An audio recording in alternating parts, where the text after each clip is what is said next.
এটা সেবক রোডে অবস্থিত শিলিগুড়ি গুরুদুয়ারা। দেখেন এই বন্ধুরা এই বিল্ডিংটা কোথাও একটা অবস্থান করছে।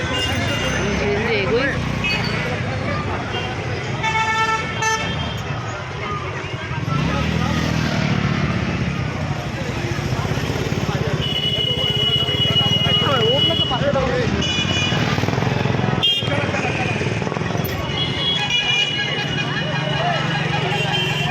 এখানে আজকের দিনে হাজার হাজার মানুষ আসে এবং সবাই এখানে দর্শন করে এখানে জুতো খোলার জায়গা জুতো জমা দিয়ে দেবে, তারপর সবাই এখানে প্রসাদ পাওয়া যায়।